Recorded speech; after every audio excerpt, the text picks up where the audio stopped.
မန်ဘဝလေးကနေနာမည်ကြီးဖြစ်လာသူ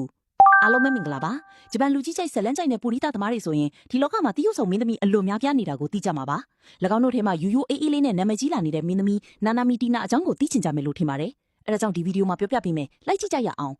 သူမကို1993ခုနှစ်ဒီဇင်ဘာလ10ရက်နေ့ဂျပန်နိုင်ငံအိရှိမြို့မှာမွေးဖွားခဲ့တာဖြစ်ကြီးအခုချိန်အသက်32နှစ်ရှိနေပါပြီသူမဟာဒီ AV လောကထဲကိုမရောက်ခင်တာမန်ရုံးဝန်ထမ်းတဦးသာဖြစ်ပြီးသူမရဲ့25နှစ်အရွယ်2019ခုနှစ်မှဒီလောကထဲကိုစတင်ဝင်ရောက်လာခဲ့သူဖြစ်ပေမဲ့သူမရဲ့ကင်မရာရှိယုံကြည်မှုရှိနဲ့ဆွဲဆောင်မှုရှိစွာတည်ငြိမ်စွာနဲ့တရုပ်ဆောင်နိုင်စွမ်းနေကြောင်းအချိန်တိုအတွင်းပရိသတ်များစွာပိုင်ဆိုင်နိုင်ပြီးစက်ကားပေါင်းယာချီရိုက်ကူးနေပြီလည်းဖြစ်ပါတယ်အများသောအားဖြင့်သူမဟာအိမ်အောင်ရှင်မဇနီးရုံးလုပ်ငန်းဝန်ထမ်းထောက်လိုင်းရေးသမားစတဲ့စက်ကောင်နေရာဖြင့်အများဆုံးရိုက်ကူးလိရှိပြီး EDN Test 619 Female Investigator ဇလန်းလေးကသူမရဲ့လူကြိုက်များတဲ့စက်ကားတွေကတပုတ်အပါဝင်ဖြစ်ပါတယ်သူမရဲ့ဝါသနာလို့ပြောရင်ဓာတ်ပုံရိုက်ခြင်းဂီတနားထောင်ခြင်း beauty routine fanny နဲ့ online ကနေအပြန်လန်ဆက်သွယ်ပြောဆိုခြင်းတို့လုပ်နေခြင်းကိုကြိုက်နှစ်သက်သူတစ်ယောက်ဖြစ်ပြီးစက်ကောင်တွေကအတိုင်းအပြင်လောကမှာလည်း easy တည်ငြိမ်စွာနေထိုင်တတ်သူဖြစ်ပါတယ်ထို့ကြောင့်လည်းအဝတ်အားဖြင့်ရရှိခြင်းမရှိသည့်တိုင် fanny ရဲ့အားပေးမှုအခိုင်အမာရရှိနေသူဖြစ်ပါတယ်ဂျပန် EV လောကသားတွေရဲ့ထုံးစံတဲ့အညီကိုကြီးကိုတာအကြောင်းအရာနဲ့ပိုင်ဆိုင်မှုတန်ဖိုးများကိုလည်းအတိအလင်းပြောပြထားခြင်းမရှိသူပါ